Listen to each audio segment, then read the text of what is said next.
Welcome, everyone, to Indications and Warnings with Chuck Pfarrer, co-produced by Alan Brewer.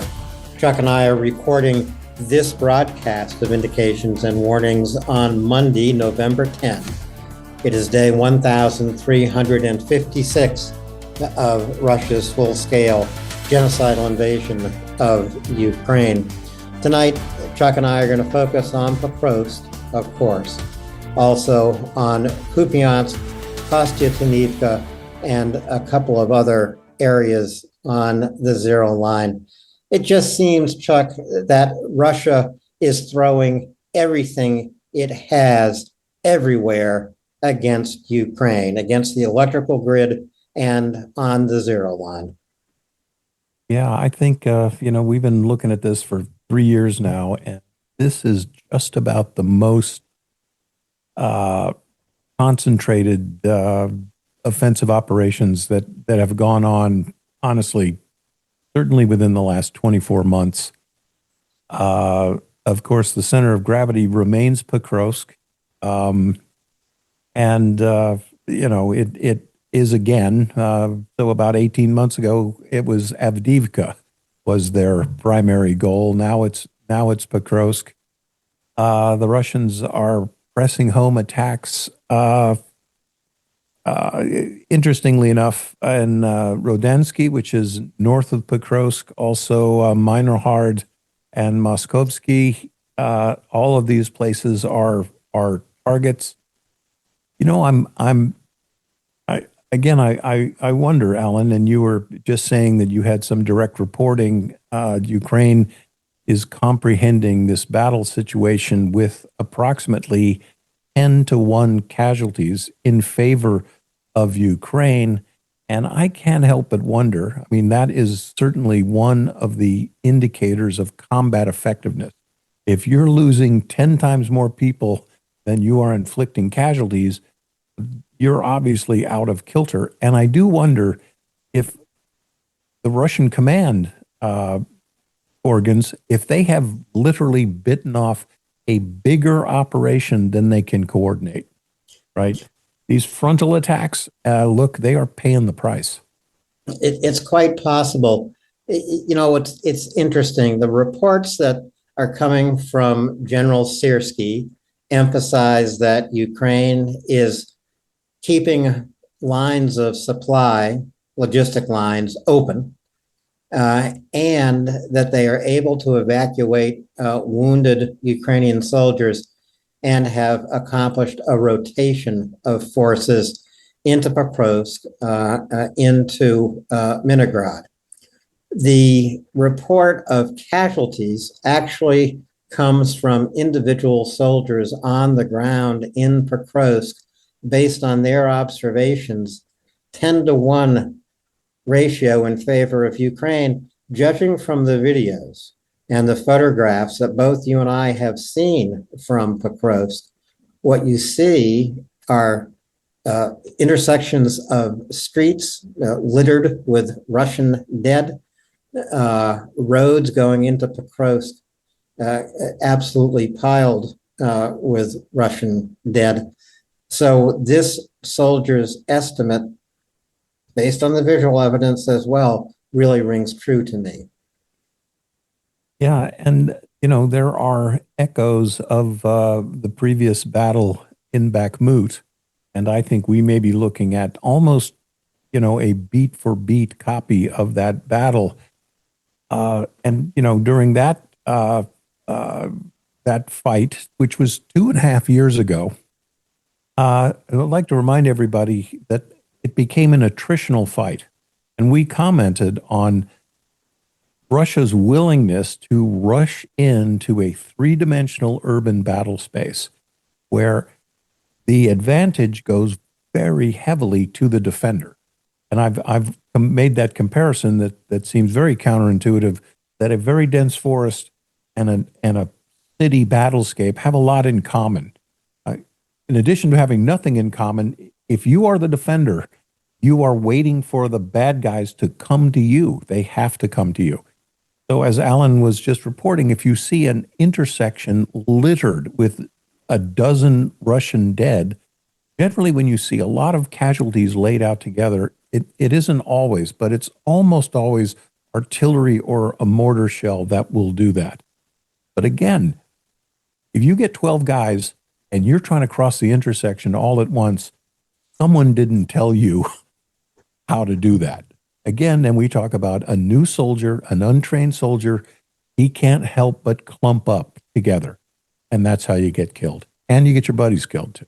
Well, this is exactly the photographic evidence that we've seen, an intersection somewhere in Pokrovsk. The Russian dead scattered throughout the intersection almost in a star pattern. So it is as if a couple of Russians ran to the northeast corner, the northwest corner, the southwest, the southeast corner, spread out just in the shape of a star from the center of the intersection. So they were definitely all together at one point. Yeah, I think everyone who's ever been in the military will remember their drill sergeant or their master chief yelling at them, "You're all clumped up. I could kill you with a well-placed kitchen match," right? So you are constantly told to spread out. And in some battle situations, for example, in the desert or Afghanistan, Iraq, you really spread out, But again, you face that thing. In order to conduct your business, you've got to consolidate and move together. The trick is knowing when to spread out, knowing when to get together. And again, these are things that it takes you months to learn, right? In advanced operator training, SEAL qualification training, advanced infantry. And if you don't have that training, and we know that they don't, because we hear about people recruited from Ghana or India or wherever saying, look, I got 4 days of training and a 5-day bus ticket, and I was in the fight. Yeah. We've heard that repeatedly. We're going to talk a little bit about Russian mobilization later in this show. But first, we're going to go right to the maps, beginning with the current map from Pokrovsk. So from today, November 10, two things different when you compare Pokrovsk and Bakhmut. First, Bakhmut was pre-drone saturation. And secondly, Bakhmut was also before the Russians deployed thousands, and I do mean thousands, of cab bombs. The Russians have used cab bombs, especially over the past couple of days, pummeling Minarod.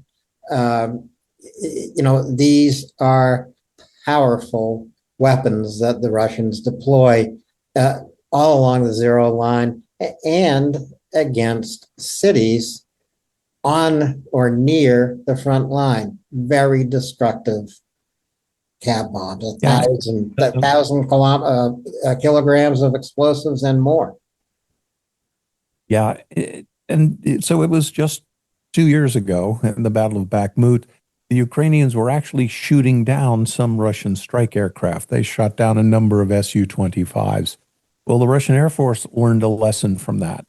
And it's taken them 2 years to get their hands on enough glide bombs, and they've improved them. Yeah. They first started with these bolt-on science project kits that were, extremely primitive, but extended the range of the bomb. And now they are using these, and I have to say, to great effect. If you've got a 1,000-pound bomb, it's going to mess up an apartment building. And we saw many such targeted buildings during our tours there. It is happening, but again, we're looking at this. There's something that hasn't improved and will probably never improve at this point. Russian ground tactics. It just isn't working. In the case of Bakhmut, they poured tens of thousands of convicts and Wagnerites. And that battle in Bakhmut probably cost them 100,000 lives and maybe 300,000 wounded. It looks like they're willing to do this again in Pokrovsk. And Alan, it looks to me like Ukraine is willing to let them lose another 100,000 here. And their casualties are staggering, actually. Yeah.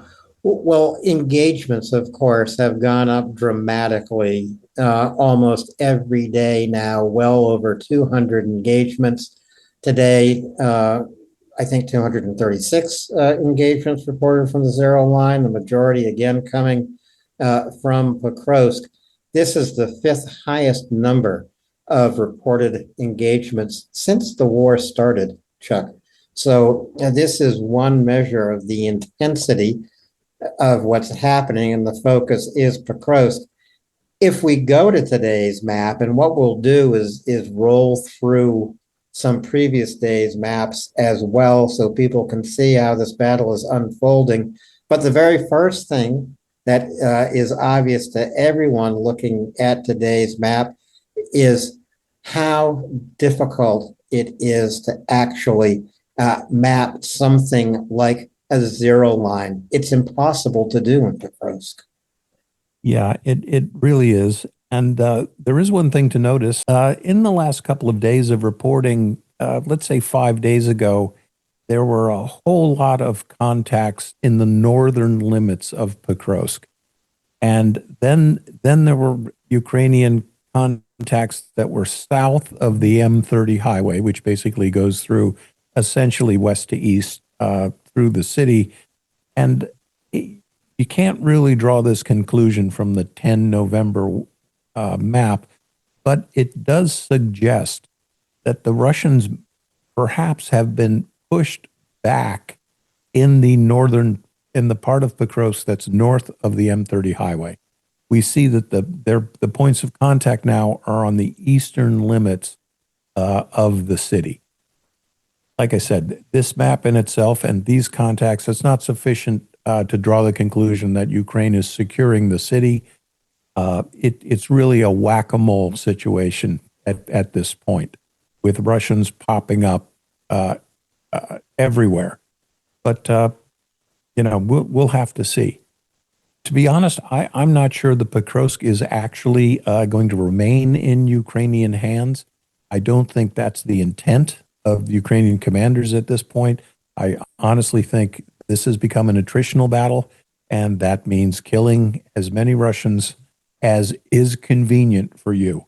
And the Russians will be left with a city like Bakhmut, like Severodonetsk.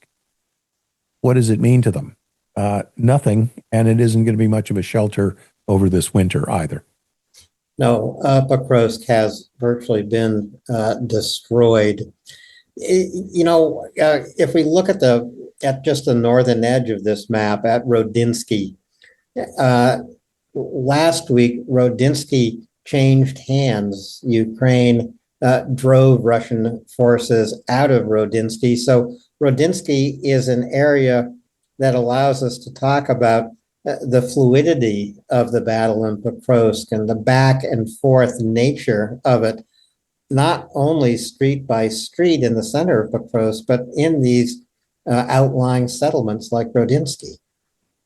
Yeah, and of course, as everyone can see looking at the map, the reason to go into Rodinsky is to try to get a hold of the TO515 highway, which is not really a primary ground line of communication for Ukraine right now. The Russians are close enough to prevent highway traffic from going on there.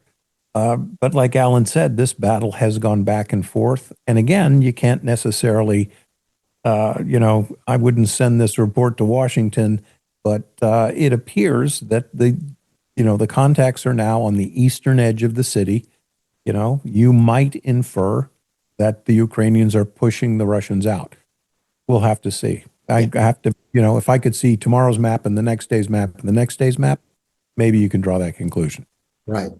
Well, we have to wait for those maps and the reports on which the maps are based to come to us. Chuck, here's a speculative question for you.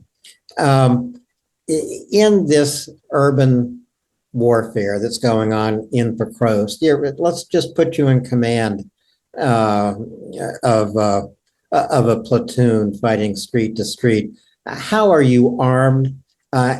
And how do you direct your forces to take various objectives in the middle of a city? Yeah, it's a tough one. The objectives are often, you know, a single building and sometimes even a single floor of a single building. And you always in any contact, you want to do everything you can to prepare for not only the contact itself, but you want to think 3 moves ahead, right? So let's say I've got a 4-story building and there's bad guys in there. I want more than a platoon, probably. And I think, a SEAL platoon is only 16 guys when a infantry platoon is 30 guys. So you might want a couple of platoons, and whenever possible, you want to attack from the top. So sometimes you can blow your way into the 4th floor if you've got townhouses, for example. But you also want to, once you make contact with the enemy, you can put enough fire on the building, use RPGs, rockets, lay down heavy machine gun fire, 50 caliber fire, which will go through walls, really. And then we look for what we call squirters. And that means people who are trying to get out of the building. And that's what I mean, a couple moves ahead. I want a couple of ambushes set where I think that these people are going to move out. I'd like everyone to know it's often, room to room, floor to floor, and it could take days to clear out a building, and you always put yourself in the shoes of the enemy, right? So I've got these desperate Russian guys. I don't think their morale's really good, but I think they realize they're fighting for their lives. So they're going to fight hard. They're going to do everything they possibly can to stay alive. But you want to think ahead. And a lot of times, as an American, I had lots of resources. And if I had a really tough target, or even a target where I thought it would be a fair fight, I'd hit it with a 500-pound bomb. I don't want to fight fair. I'm not here to fight fair. I'm here to win. Ukraine, they've got hammer bombs, but given the number of cabs we see going into like Marinohard, that tells me the Russian Air Force is close. So now you get into this, your strike aircraft versus their strike aircraft, their top cover versus your top cover, and we've been telling everyone for so long, I'm down on the ground and I'm kicking doors open, but the real fight starts at 45,000 feet, right? Or actually in orbit. But, whether my fighters can keep back their fighters that allow our strike aircraft in. So it's really complex.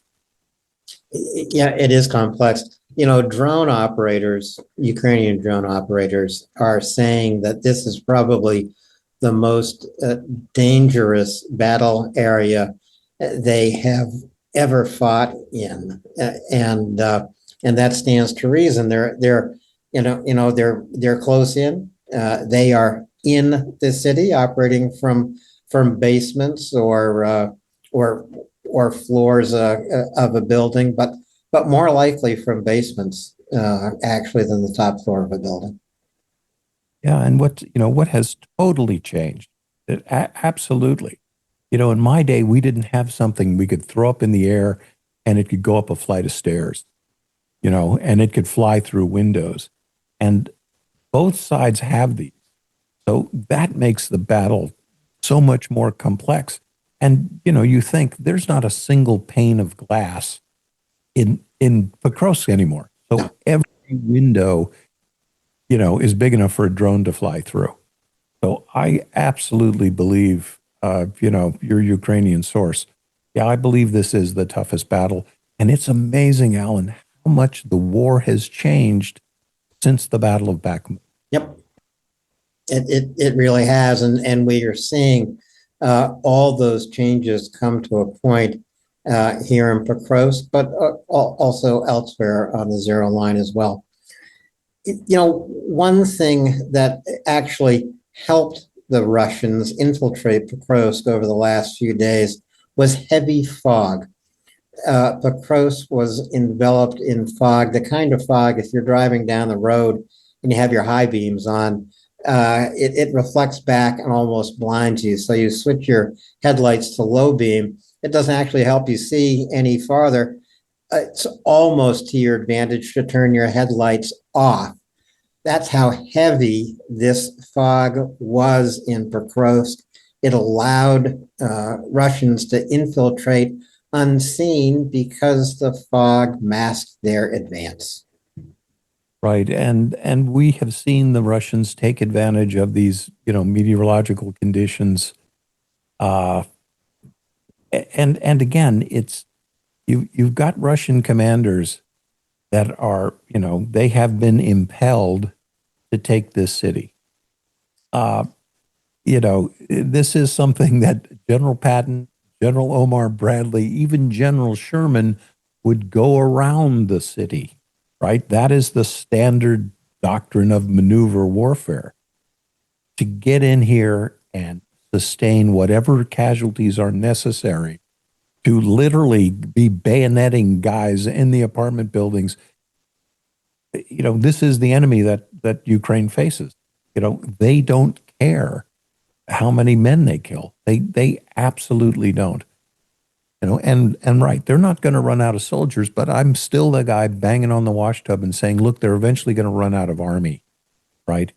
Every single Russian soldier who knows he gets ordered into contact, he has a 20% chance of surviving, right?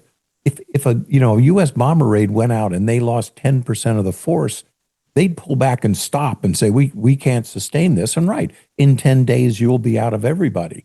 Okay, imagine if it's an 80% loss rate, which it is, 40 to 80. Look, that just shows you what sort of madness that these commanders are succumbing to. So about 14 months ago, when Pokrovsk was 40 kilometers from the zero line, roughly 40 kilometers from Avdiivka, just outside Donetsk city, Pokrovsk was an important transportation hub for Ukraine. All those transportation logistics, the railways, for that matter, the warehouses where you might have stored supplies, the highways are mined and pockmarked. It's no longer a logistical hub. Virtually destroyed if, or I might say when, Russia occupies Pokrovsk. Can they restore Pokrovsk to the kind of logistical hub it used to be? Well, it's interesting. Could they? The most actually important place that Russia has captured in the last 3 years was probably Soledar, right? Because they captured a salt mine complex, which they could fill with all sorts of ordnance and fuel and everything else. Okay, well, we took Bakhmut, or they took Bakhmut, and, maybe the world's forgotten, but I'm happy to remind everybody, the Russian army was so beaten up, destroyed, and culminated after that. It's 2.5 years later, and they still haven't gotten past Joseph Yar, right? Because they were torn to pieces. I'm going to look ahead in the crystal ball here. It's probably the same thing that's going to happen here in Pokrovsk. Okay, now they take Pokrovsk in whatever, 4 weeks, 3 weeks, 2 weeks, whatever it is. And they are probably going to put as much logistics into that battered, destroyed city as possible. But you look to the west, and it's about 50 miles to the next town. And there isn't a damn tree. There you can see the little windbreak lines, and we've stood in those tree lines. That's it. And I'm predicting this same thing. The Russians are going to lose, in my estimation, about 150,000 men to get them from Avdiivka to Pokrovsk. These units are going to be culminated, and they're not going anywhere until next summer. And let's just say it's like Pokrovsk, or like Bakhmut. They're not going anywhere for the next 2 years. But they want this city. Well, they're certainly not going to go anywhere once winter falls in. which it will be doing in a matter of weeks, actually, although the fall has been relatively warm. Sometimes a warm fall is a prelude to a very tough winter. If you look to the west of Pokrovsk, I think along the M30, you come to Pavlorad, which is a town we passed through, and at a time when we saw two cab bomb strikes on Pavlorad. So this is 40 or 50 miles to the west. Yeah, and look, it's going to cost them to get there, and right now, here's another symptom that I like everyone to remember. Russia is no longer capable of moving 50 miles. They can't do it. There isn't going to be the Battle of Kursk. That something like that is never going to happen in this war. And Battle of Kursk, I mean, the massive tank battle, one of the biggest battles in the history of man that happened during World War II. The Russians can't do it. And it remains to be seen how much these drones are going to affect modern maneuver warfare.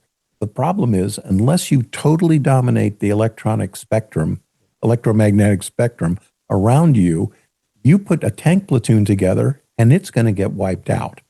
And during the course of the battle here in Pokrovsk, there have been 3 or 4 or 5 Russian ground attacks where they've got 15 IFVs and 4 or 5 tanks, and they all get smoked. So, getting to where Alan almost got bombed is going to be a big, it's going to be a big occurrence. I don't know. That was Alan's first time that someone tried to kill him from the air. Yes, that's true. And I hope the last time. If we roll back through the maps, Chuck, I mean, we could maybe just roll back to 8 November, so just a couple of days ago in Pokrovsk, just to give viewers a sense of the intensity of the combat that's going on here. And what you'll see are these almost a dozen Ukrainian contact points, especially in the southern neighborhood of Pokrovsk, aimed into Pershe-Trevina, probably in an attempt to disrupt Russian logistics, to disrupt those supplies of ammunition, water, and food going into the troops who have already infiltrated Pokrovsk. Yeah, and I'm looking at that 8 November map, and as the audience looks at it as well, you can see that where the lines of contact were, and they were approaching the M30 highway. But as Alan has pointed out, Ukrainian attacks from the west in the vicinity of Pershe-Trevina, look, they were really pushing it. And we saw, for the first time in a long time, air mobile operations where Ukrainian helicopters were inserting special operations forces on raids, where, just as Alan said, they're operating against Russian supply depots, troop concentrations, etc. And, when you're on a raid, you do things like plant mines. In this war, you pull a couple drones out of your pockets and you stick them by the side of the road where they just, you contact them on the radio, you turn their cameras on. And so literally like off-route flying mines, right? And again, all of this stuff, this is the first war where it's ever happened. It's incredibly dynamic battle situation. And the technology, every 6 months, it's a generational shift in these weapons and their capabilities. Yeah, these ambush drones are used by both the Russians and the Ukrainians, usually waiting for a convoy to come by. But, and an individual Russian soldier or a column of Russian soldiers, and equally attractive target for these ambush drones that are just waiting for a target to come into view. If we look at this 8 November map, compare it to today's map, it does give you a sense of this back and forth battle. Especially, you can look up to the north again at Rodinsky and see just how that small area of the map has changed. And it was on the 8th of November, a couple of days before that, maybe it was on the 5th of November, that Putin actually suggested a local ceasefire in Pokrovsk so that international journalists of all kinds, including Ukrainian journalists, could come to Pokrovsk and see the Russian victory. Well, people predicted that Pokrovsk was going to fall in hours, that thousands of Ukrainian troops had been encircled. This has all turned out to be Russian propaganda and disinformation. Yeah. We were among, I think, maybe the only people at the time saying, look, this is a preposterous proposal. And it indicated to me that the Russians were desperate to stop the fighting so that they could move in reinforcements. Look, the burn rate is staggering. If you've got a 10-to-1 ratio, wow. And as you know, and Alan just pointed this out, and I encourage our listeners, look, you're seeing the Russian bodies scattered all over the place. You're not seeing Ukrainian bodies scattered all over the place, right? Sure, there's a sampling error. The Ukrainians don't let that information out. Okay, believe that if you want to. But we have seen the images, especially south of Pokrovsk City. There are roads that go exactly north and south, and you can't walk on. You could walk from body to body and never touch the ground. And these, you look, that is a kill box. But the Russians keep sending people into a location where the Ukrainians have computed the firing solutions. They have their machine guns ranged. They have interlocking fields of fire, and they have the preponderance of drones in the air. That's what I mean, a kill box. If you go in there, you're going to get smoked, but they keep sending people in there, Alan. Yeah. It's hard sometimes to come to grips with their intent because it's so wasteful. I think it was on November 6th that the Russians made a big deal of a video showing a Ukrainian soldier surrendering in one of the northern neighborhoods of Pokrovsk. Well, what was interesting about that video, a second video came out, released by Ukraine, showing a Ukrainian drone killing the 2 Russian soldiers, supposedly taking that Ukrainian soldier captive. So it was a drone that saved that Ukrainian soldier in the northern neighborhood of Pokrovsk. It's a small episode, a random episode, but it illustrates just the frenzied nature of combat in Pokrovsk right now. Yeah, it's I've been in big city fights in Beirut where there was chaos all around you, and you only get this little small picture of the battle, but it's going on all around you. And the dynamics were different. I mean, I was there in a peacekeeping capacity. Everyone was trying to kill each other and us at the same time. But in this case, you've got a red team and a blue team. But the fighting is, I am certain, it's just as desperate as anything I ever saw. And I didn't have to worry about something this big buzzing in through a window and killing me and not missing. Right. That simply changes everything. And also, I could pull back and get into out of the urban area, and I would be safe. If you pull out of this urban area and you're in an open field, you are dead. You're you're dead. So trying to come to grips with that urban battle space, it is, it's a bit mind-boggling, but I have an idea what they're going through. Yeah. Or if you're caught by a reconnaissance drone seeking shelter in a building, there's a 50-50 chance that you're going to be killed inside that building. And there's a 50-50 chance that if you try to escape that building, you're going to be killed.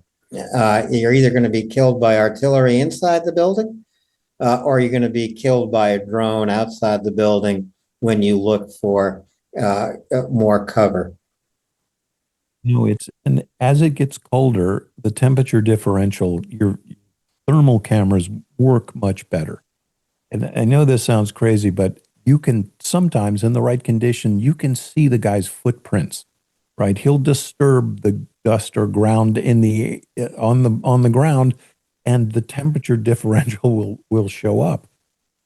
There are ways to hide from thermal drones, but none of them really work terrifically. So we're seeing that, and generally the Ukrainian drones tend to be more technologically sophisticated, and my money is still on. Although the Russians are making gains, my money is still on the drone operators we interviewed in Kramatorsk. My money's still on them. Yeah, mine too. So it's a question. Why are the Russians throwing everything they have at Pokrovsk? They've redeployed troops. If they had a 20-1 superiority, as reported 10 days ago, it's probably 25-1 now. They've pulled troops from Kherson. They've pulled troops from Kostyantynivka and concentrated them here around Pokrovsk. Is it simply because Putin so desperately needs a victory to show the Russian people? He definitely needs a victory. But, the conventional battle math, if you've got 25-1, it should be a walkover. Okay, so why is it that the Russians can outnumber the Ukrainians, for example, in Kremenna, at least 10-1, sometimes 15-1? I believe, Alan, your estimation, 25-1. I think that's what's going on here. It shows that the Russian combat effectiveness. Look, if you've got 4 days training in a bus ride, you're not going to have any combat effectiveness. You're just not going to have it. And that is one of the Russian problems. And you are right. Putin needs to take Pokrovsk. He needs to do it. And he needs to do it before General Winter shows up. Well, he wants to do it by November 20th. That's his deadline. So he has 10 more days to get the victory note from his forces in Pokrovsk. One thing you won't see is Vladimir Putin anywhere near the zero line.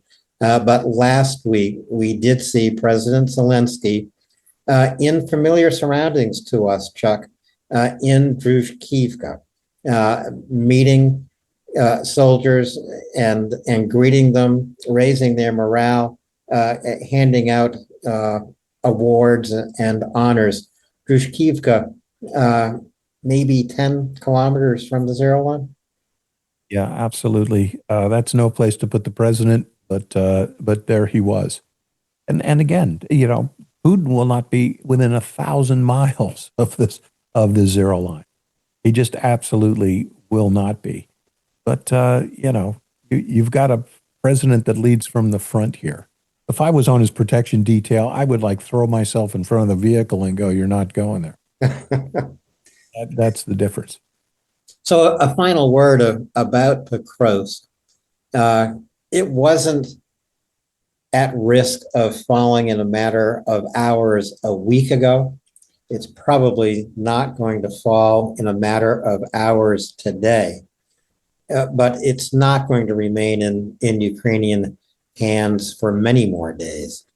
And I'm sure at the conclusion of this battle, there will be a lot of questions of whether Ukraine stayed too long in Pokrovsk. But that is a judgment that the senior command and the civilian commander, Zelensky, actually have to make together.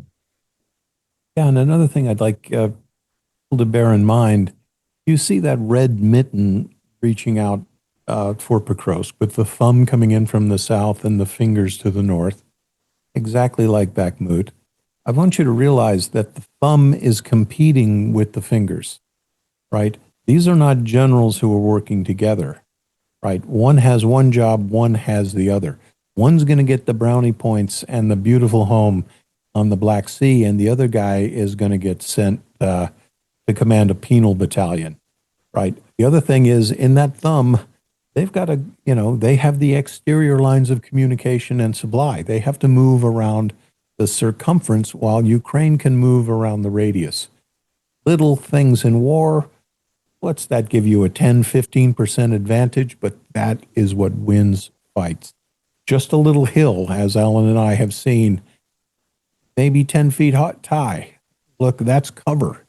That's a good position. And that's how battles are won and lost on the land. Hey, it reminds me of the slag heap in the middle of Avdiivka. Just enough height that it became an objective fought over by Russia and Russian and Ukrainian forces. A slag heap in the middle of Avdiivka. Well, I think what we want to do is move from Pokrovsk as the crow flies to the north-northeast up to Kostyantynivka, because Pokrovsk was one of the fortress cities that Ukraine had prepared in the east. Kostyantynivka, another, Druzhkivka, Kramatorsk, Sloviansk. These are the fortress cities that Ukraine is depending on to defend the east. The Russians are now reaching the outskirts of Kostyantynivka. Russians are pummeling Kostyantynivka with cab bombs every single day. These cities are being emptied of residents. So cities of 60,000, 30,000 are dwindling now to just a few thousand people still left in Kostyantynivka. There's going to be a battle here. Yeah, absolutely. And again, look at the theater map for the Russians. They've got battles going in Kupiansk. They're trying to get to Liman. They're trying to get to Kostyantynivka. They're trying to get to Pokrovsk. They're trying to get into Minohard. They're trying to get into Radinsky. Okay, this sounding a little complex to anybody? It is. And again, I don't think their command and staff are quite up to it yet. We know their soldiers don't have any field craft. They barely have any training at all. But look, I'll say the same thing about their company grade officers, their field grade officers, and their flag officers. These guys are clowns, right? You didn't get your stars because you graduated #1 from the War College. You get those stars because you've been kicking up to Gerasimov and Shoigu and ultimately to Big Daddy Vlad. And it shows on the battlefield. So, look, Russia is in a sprint for the finish line right now. And look, just as they attrited in Severodonetsk and Bakhmut, imagine if they culminate in Kupiansk, Liman, Kostyantynivka. Everyone sees where I'm going. They're also pushing towards Kharkiv. They've got a lot on the go, and their losses are kicking up. And as Alan said, the 5th most intensive day of combat of the entire war was yesterday. Yeah, and more than 1,000 Russian casualties are being counted up almost every single day now. One of the interesting things, if you look at the Kostyantynivka map, this is from the 9th of November, so from yesterday. What you'll see just up to the northeast is Chasiv Yar, and Ukraine made some gains around Chasiv Yar just over the last 48 hours. Something worth remarking about, because you can almost say Chasiv Yar still holds, Chuck. It really does. And so here we're, coincidence of coincidences, we're looking at a map with Bakhmut on it. We referred back to the Bakhmut battle. It cost Russia, it was months, it was house to house, it was street to street. We know that the casualties were so horrendous that they drove Prigozhin out of his mind. Yeah. Right. He saw the waste. He saw the tens of thousands of his own troops literally thrown into the sausage machine, and he was wrapped too tight for New Orleans, right? Don't forget that he got all his guys and he headed for Moscow, right? Okay, Putin hasn't forgotten that. Putin gets up every morning and thinks about shaving, and he wonders who's going to do that again. And Putin has never forgotten that not one single person stood in Prigozhin's way. Yeah. Nobody. So this is what I mean. Alan and I always say, look, they're not going to run out of men, but that was a time when they ran out of army, right? There it showed. So we'll see. Imagine reversals in Kupiansk, in Kostyantynivka, in Pokrovsk. At what point do his own generals say, look, this isn't working? And we just saw some polling data. 83% of the Russian population says they're tired of this war. 20% have the balls to say they're extraordinarily tired of this war. Okay. I remember Vietnam. Do you, Alan? I do. One thing you can't say inside Russia is that you are against the war. That will land you in prison for a number of years, at least. Of course, and we'll get to this when we are talking about Russia's attack on Ukraine's power grid, Ukraine's attack on Russian oil refineries, but also lately attacks on Russian thermal power plants and on the Russian electrical grid. And we are going to get there. In Kostyantynivka, and you and I were as far east as Drushkivka, Chuck, as I'm sure you remember. And we didn't go on to Kostyantynivka. It would have been very difficult to get through the military checkpoints to get there, and we didn't have appointments in Kostyantynivka. Knew some folks who were there, but again, a city that Russia is intent on taking, and if they can't take it, they're going to destroy it. They've already destroyed 5 hospitals in Kostyantynivka. So evacuation points are now farther behind the lines than they were for medical treatment, because Kostyantynivka was very important in that regard. Would you expect the Russians to build up forces here and make Kostyantynivka their next objective after Pokrovsk? Yeah, here's a case. And again, I'm not saying Alan and I are the greatest, but look around at the coverage. No one is going to tell you what I'm telling you right now. Unlike Pokrovsk, Kostyantynivka is a legitimate tactical destination. Look, it's got 3 highways coming out of it, and there are places to go afterwards, right? And there is a kind of minor buildup. There's suburbs and little more dense stuff. I mean, Alan and I were in Drushkivka and a little south. If they can get a hold of Kostyantynivka, look, they've got roads that go. The H-32 leads into links up another combat area. If they control the H-32, they can cut off that pocket right there to the south of it. So everyone's going Pokrovsk, Pokrovsk, Pokrovsk. Actually, Kostantinivka could be a more legitimate military effort on the parts of the Russians. I've got this hunch, though. Somebody's been told to deliver to Daddy Putin Pokrovsk. That's their number one goal. I'm guessing that the resources are probably not going to be put into taking Kostantinivka, even though, and despite the fact that it might be that might do the Russians more good in the immediate term than taking Pokrovsk, which I promise will attrite their forces. And like Bakhmut, look, we're looking at this map. It hasn't changed very much, the Bakhmut-Chasiv Yar axis, in 2.5 years, right? That's how beat up and thrashed they got. But, I'd keep my eye on Kostantinivka. We'll see. If you go all the way back to the 5th of November, just for a wide angle map, you can see the lay of the land from Kostantinivka to Druzhkivka, right up to Kramatorsk.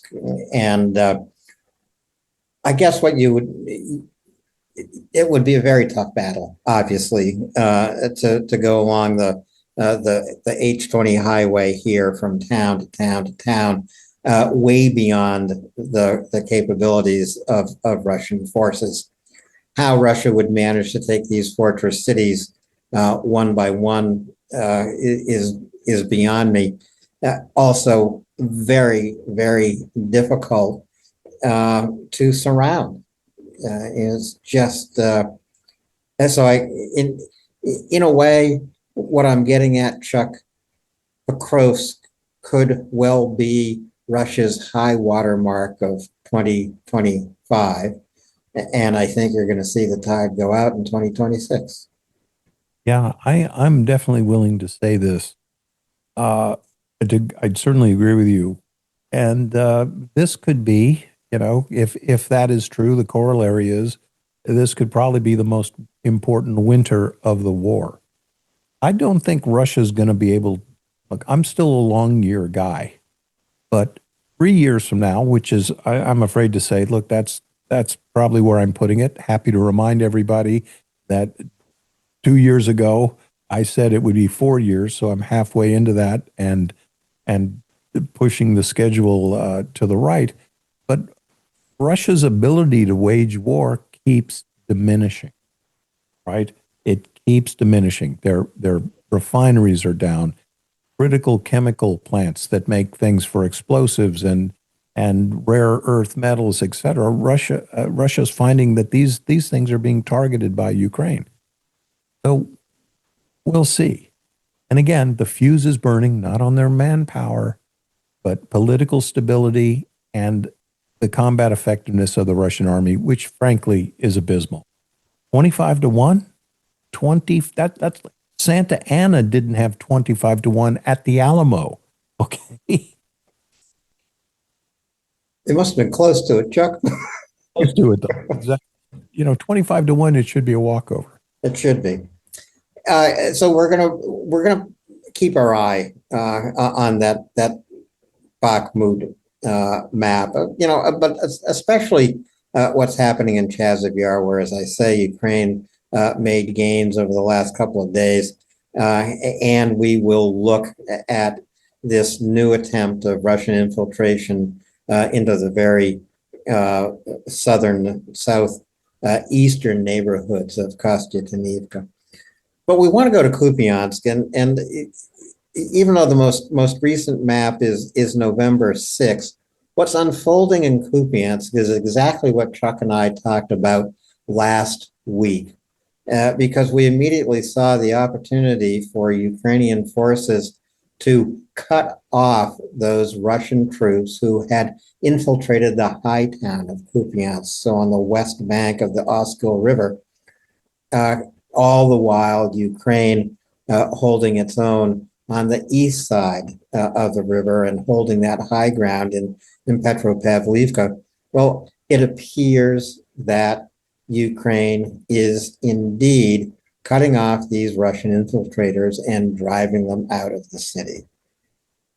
Yeah, and again, as Alan and I talked about the last time we looked at the Kupiansk map, when you're a Russian soldier and you are in the high part of town there, you're looking back over your shoulder.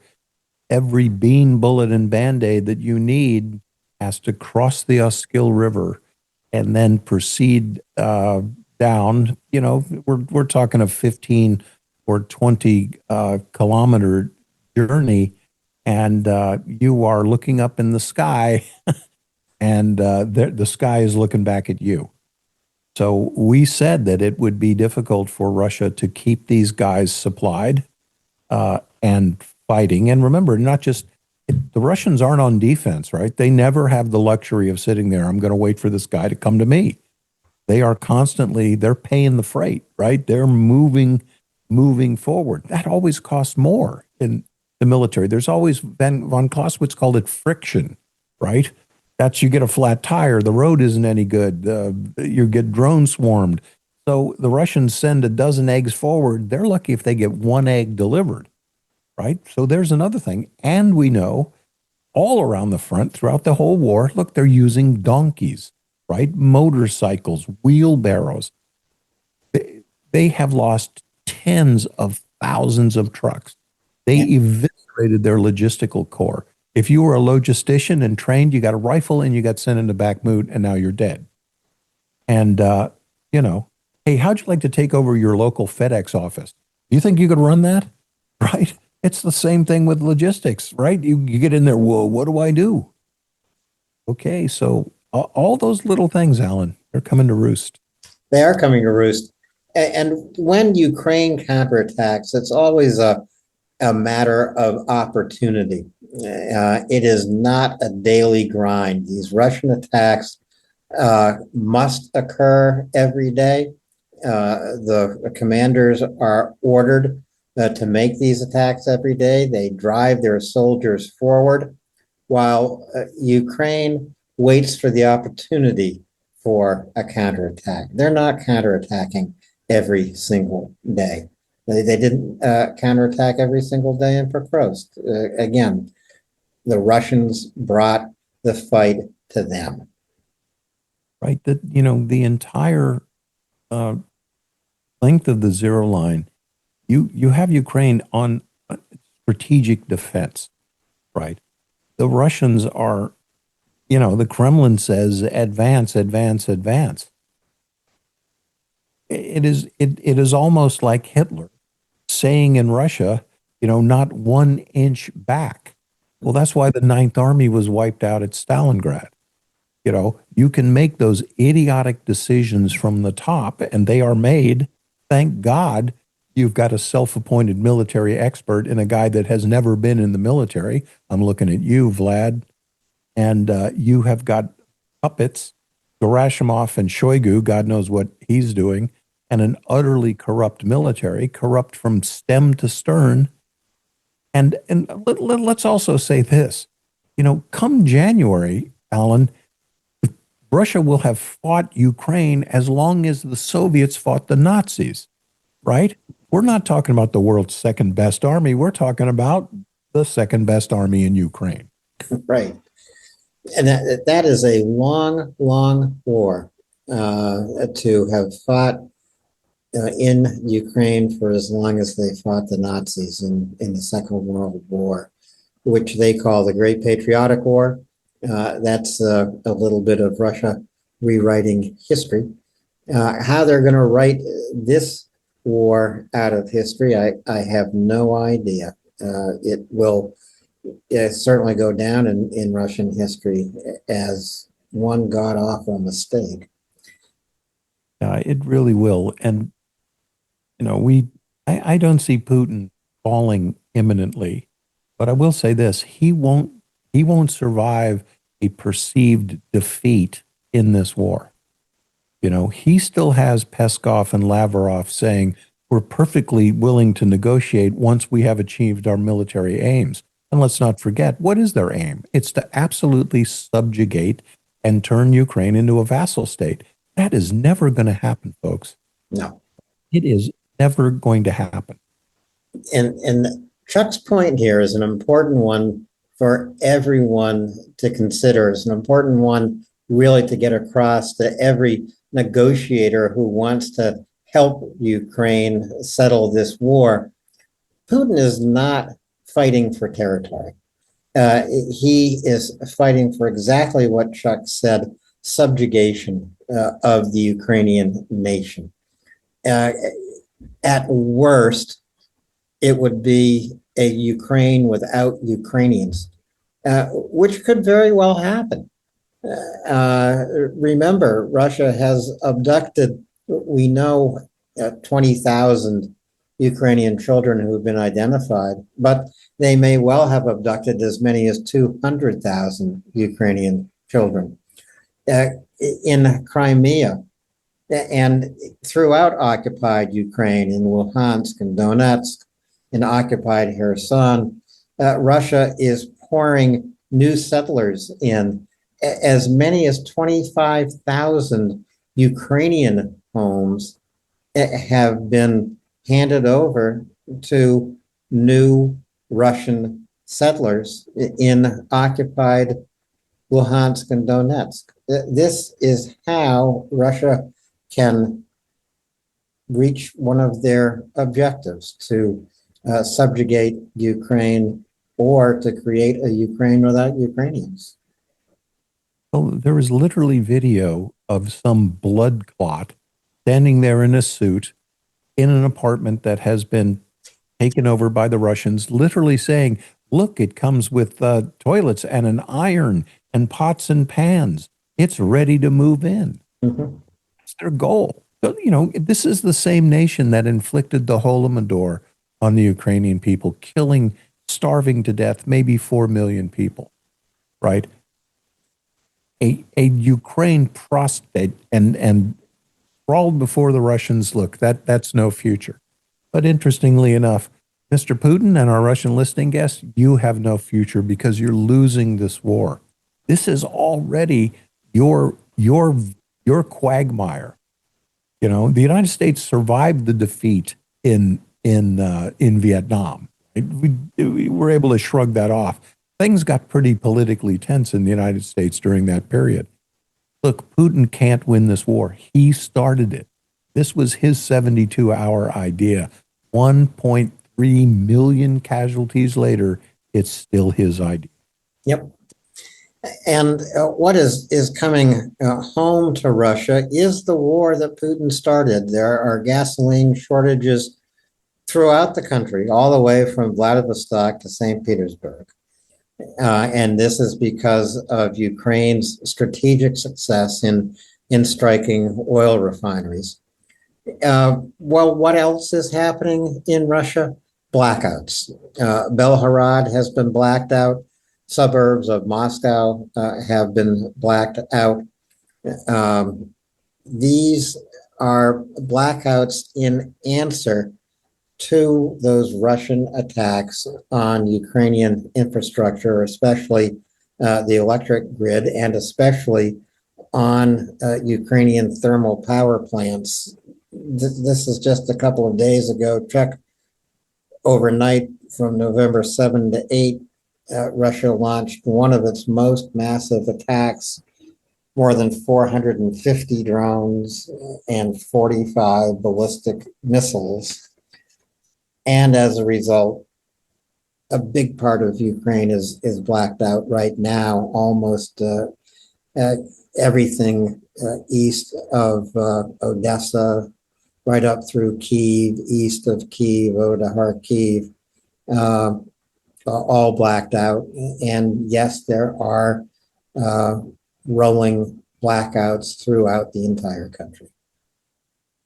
Yeah, and you know, let's remind ourselves, this is a single state in conflict with a declining superpower, and the blackouts are important. And look, it's you know, should report on that. And look, that's hurting people, right? They're without power, internet, everything else. But there's an interesting thing to me. You can't get a tank of gas in Russia, but we never went to a single place where we couldn't get a tank of gas in Ukraine. Yeah. There was never a pump closed. And in fact, they were doing a landmark business everywhere we went. You could almost say, of course, we spent a lot of time on the road, but Ukraine runs on those gas stations. Yeah. You know, they are the backbone. We won't go into it too much, but a lot goes on at those gas stations. Yeah. Well, I don't think there's a lot of protein in those hot dogs. Alan was smart enough not to eat them, folks, but I wasn't, and I paid for it sometimes. Of course. Well, we all did. About the blackouts, I mean, it's a serious condition in Ukraine. Russia hasn't achieved what it has set out to do every single autumn of this war. So we're approaching the fourth winter of the war. Russia wants to plunge Ukraine into darkness and the freezing cold. They're coming close to doing that. I mean, you're talking about going without electricity for as much as 16 hours a day at the moment. The sound of generators is loud everywhere. And then there's the question of keeping Ukraine's defense industry, especially, with adequate power, but also Ukraine's hospitals with adequate power.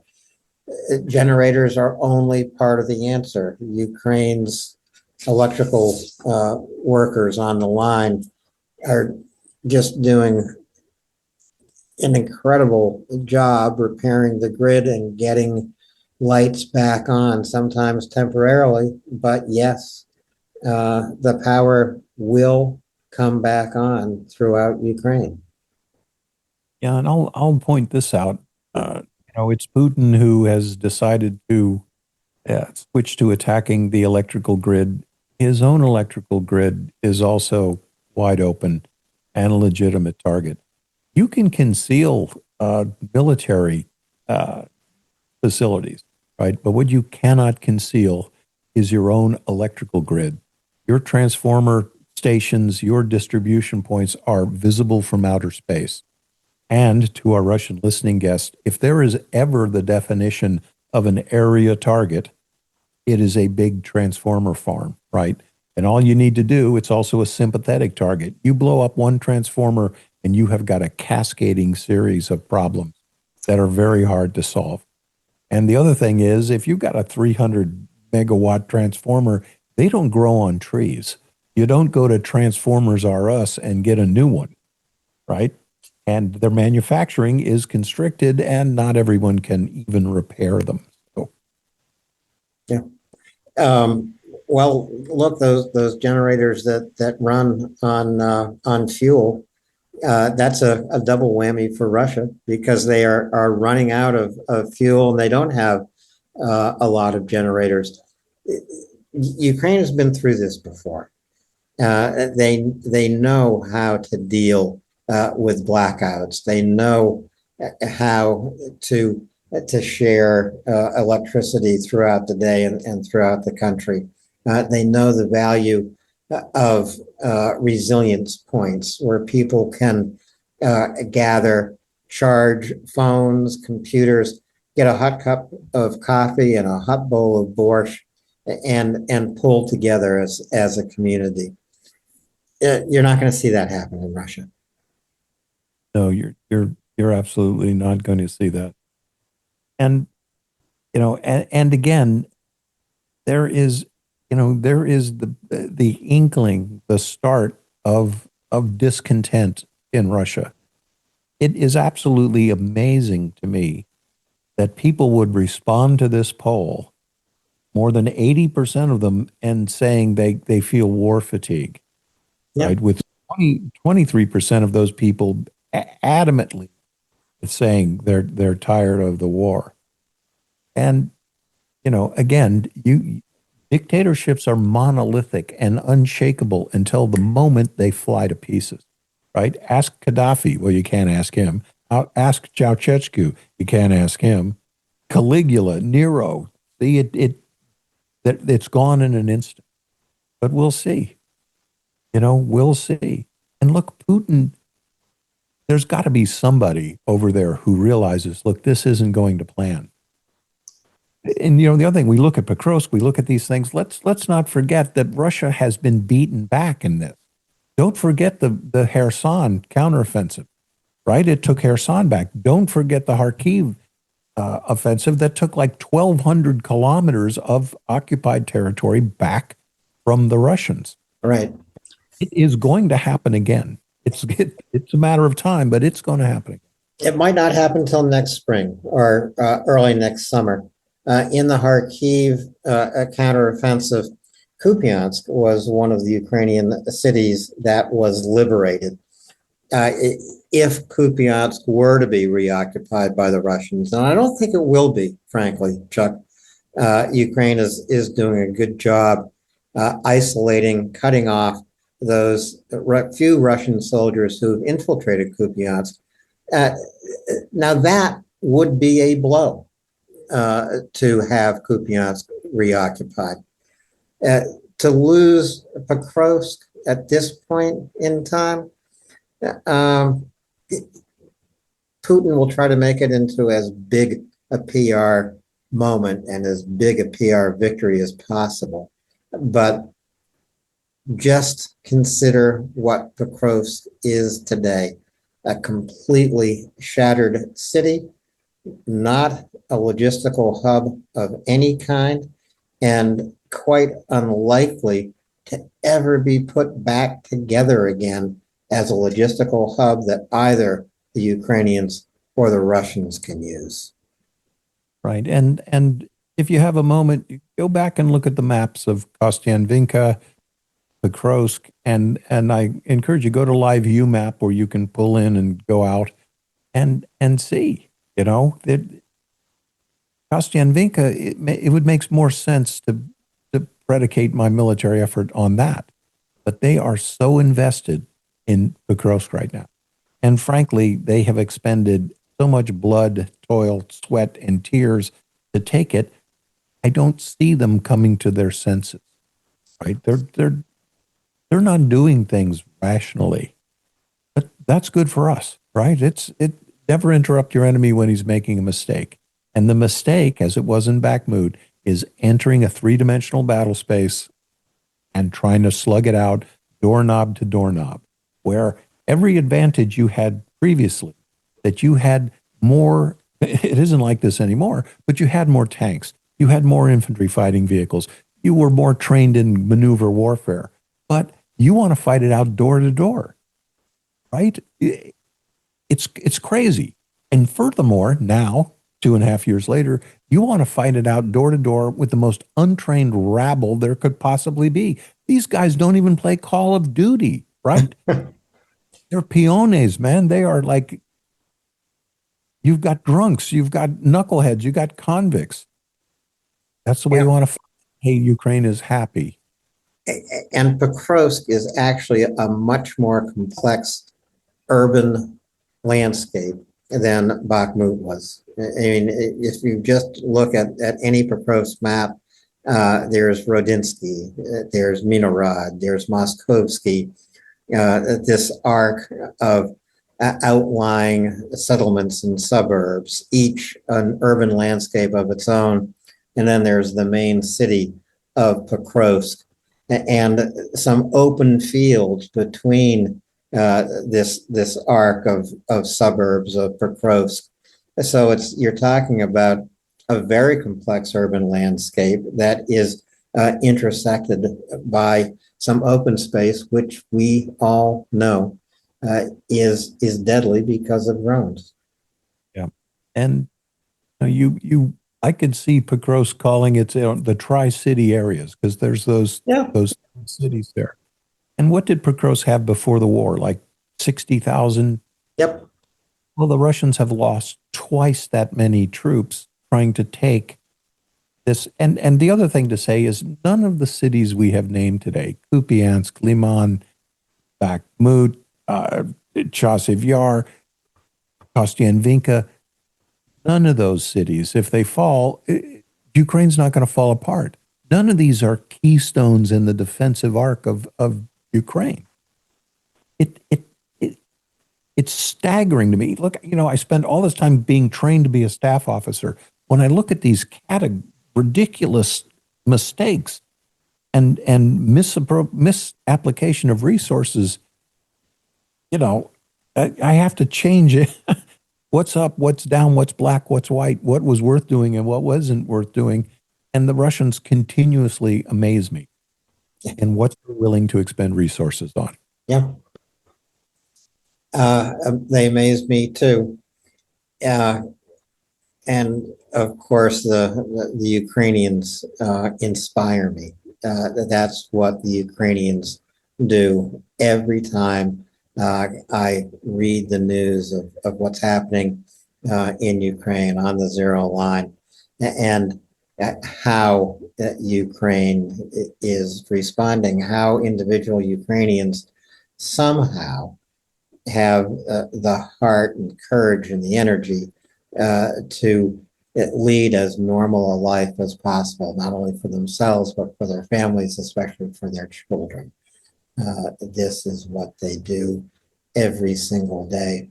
What Chuck and I do every day is check the news. Unfortunately, listen to a lot of Russian disinformation and shake our heads at it and think of ways to skewer Russian trolls, which are out in force. Most of them are bots. Pay no attention to them. So if someone gets into an argument with you on YouTube or on Twitter, there's a really good chance you are arguing with a bot. So why bother to do that? Instead, suggest to real people who care about Ukraine, your friends, your colleagues, members of your family, come here to Indications and Warnings, listen to Chuck and me, take a close look at Chuck's maps, and learn something that you might not learn anywhere else, even though there are lots of good sources of Ukrainian news out there. There's only one Chuck Pfarrer. I'm proud to have him as a broadcast partner. There's only one Indications and Warnings. And there's only one Alan Brewer, and I want to tell you, folks, he's a good guy. So, yeah, so we're here to help you win the information war. Spread the word. I hate to be the guy who says this, but like and subscribe and whatever everyone else says. But look, tell other people, and there's a lot to push back against, right? And I also like to look at what the trolls say, because they never refute anything. They don't. They just say, ha, ha, ha, you lie. Okay, right. All right. Rock on, dude. I always like to tell them, hey, your numbers are down and you're going to get taken off the troll farm and you're going to get sent to Pokrovsk. So, right. Then we'll get to the Russian mobilization picture in the next show, but it is changing. And that is a sign of a crack up inside Russian society itself, Chuck, that you give up a tradition of 2 mobilization periods a year, one in the fall, one in the spring, and you move to a year-round mobilization. That tells you there's trouble in the Kremlin. Enough trouble in the Kremlin so that today we are always proud to say, Slava Ukraini. Heroim Slava. Thanks for tuning in, everybody. We'll see you in a day or so.